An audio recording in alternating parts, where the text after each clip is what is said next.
Qui est Shaitan? Shaitan en arabe vient du mot shatana qui veut dire s'éloigner. Certains linguistes disent que ça vient du mot shata qui veut dire partir d'un endroit. Les deux sens sont corrects même si le premier est plus proche de la définition du shaitan. Dans le jargon islamique, shaitan désigne deux choses.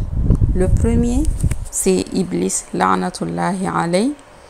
Iblis, quand Allah dit فَأَزَلَّهُمُ الشَّيْطَانُ عَنْهَا فَأَخْرَجَهُمَا مِمَّا كَانَا فِيهِ.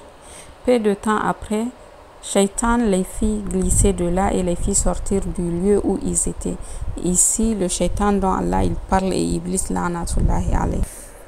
Iblis est un mot qui désigne le désespoir, la fatalité. Celui qui a désespéré de la miséricorde de son Seigneur le Très-Haut. Quand Allah dit حتى إذا فتحنا عليهم بابا ذا عذاب شديد إذا هم فيه مبلسون. Jusqu'au jour où nous ouvrirons sur eux une porte au dur châtiment, et voilà qu'ils en seront désespérés. Mublisun, c'est le mot qui rappelle Iblis, qui veut dire désespéré, celui qui a désespéré de la miséricorde d'Allah. Donc, Shaitan en premier lieu désigne Iblis, qui a désespéré de la miséricorde d'Allah subhanahu wa ta'ala.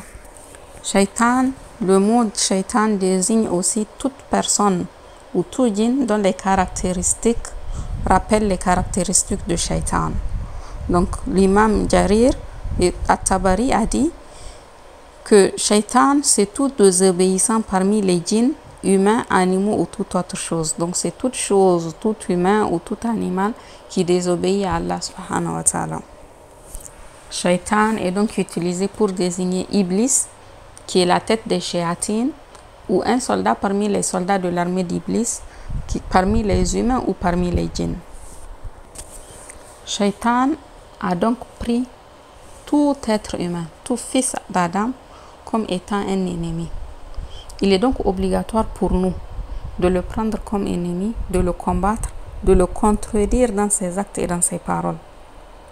Il est aussi obligatoire pour nous de ne pas lui obéir et de ne pas tomber dans ses ruses. L'objectif de Shaitan, à travers la promesse qu'il a faite à Allah subhanahu wa ta'ala, est d'ordonner aux gens le mal et de les effrayer quant aux œuvres de bien. Donc ces deux choses-là sont les objectifs principaux de Shaitan.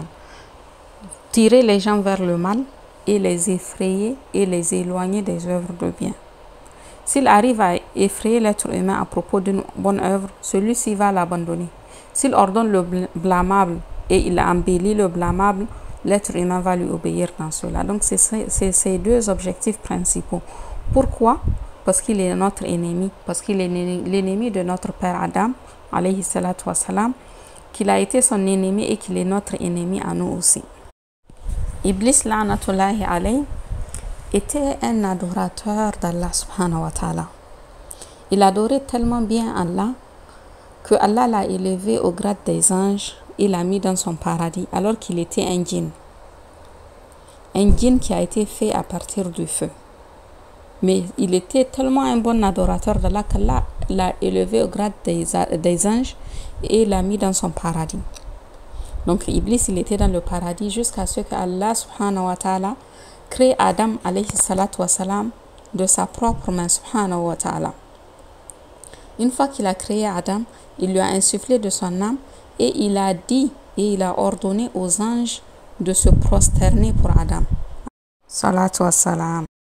وَلَقَدْ خَلَقْنَاكُمْ ثُمَّ صَوَّرْنَاكُمْ ثُمَّ قُلْنَا لِلْمَلَائِكَةِ اسْجُدُوا لِآدَمَ فَسَجَدُوا إِلَّا إِبْلِيسَ لَمْ يَكُنْ مِنَ السَّاجِدِينَ. Nous vous avons créé, puis nous vous avons donné une forme, ensuite nous avons dit aux anges, prosternez-vous devant Adam.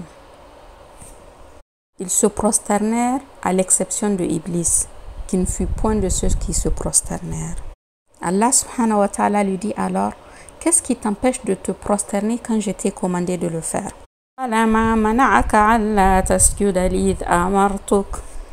La'natullahi alayhi, de répondre à Allah subhanahu wa ta'ala, Qala ana khayrun minhu khalaqtani min narin wa khalaqtahu min tin. Iblis, qu'est-ce qu'il répond à Allah subhanahu wa ta'ala? Je suis meilleur que lui. Tu m'as créé de feu alors que tu l'as créé d'argile. Voilà le problème d'Iblis qu'il a eu envers Adam alayhi salatu wassalam, notre père. La jalousie. La jalousie, c'est ce qui a fait en sorte que Iblis, alors qu'il était un adorateur d'Allah subhanahu wa ta'ala, il lui a désobéi. Et il s'est enflé d'orgueil. قال فاهبط منها فما يكون لك أن تتكبر فيها فاخرج إنك من الصاغرين. Donc sors du paradis. Tu n'as pas à t'enfler d'orgueil ici. Sors, te voilà parmi les méprisés. La jalousie qu'Iblis la'natullahi alayhi a eu envers Adam alayhi salatu wassalam vient de causer sa perte, vient de causer sa chute, vient de le faire sortir du paradis et de ceux qui seront couverts par la miséricorde d'Allah subhanahu wa ta'ala. Et au lieu de se repentir, de reconnaître son erreur, de revenir à Allah subhanahu wa ta'ala, il a continué dans sa perte, il a continué dans son orgueil, il s'est enflé d'orgueil devant Allah subhanahu wa ta'ala et il n'a pas accepté de revenir sur ses pas. Vous vous rappelez le demi-tour dont j'ai parlé la dernière fois? Le fait de faire tauba, de savoir que j'ai pris une mauvaise route, j'ai pris une mauvaise voie, mais quand je me suis rendu compte à temps, je fais un demi-tour et je reviens sur mes pas et je me repens à Allah subhanahu wa ta'ala. Et c'est ça que Iblis la'natullahi alayhi a refusé de faire. Et qu'est-ce qu'il dit à Allah?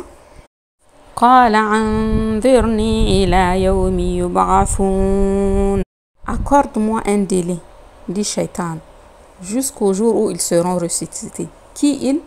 Adam et ses enfants. Allah Ta'ala lui accorde ce délai-là. Qala innaka minal muntharin. Vas-y, tu es de ceux à qui le délai a été accordé. Et Shaitan, qu'est-ce qu'il dit à Allah subhanahu wa ta'ala? Qala fabima aghwaytani la'aq'udanna lakum siratakal mustaqim.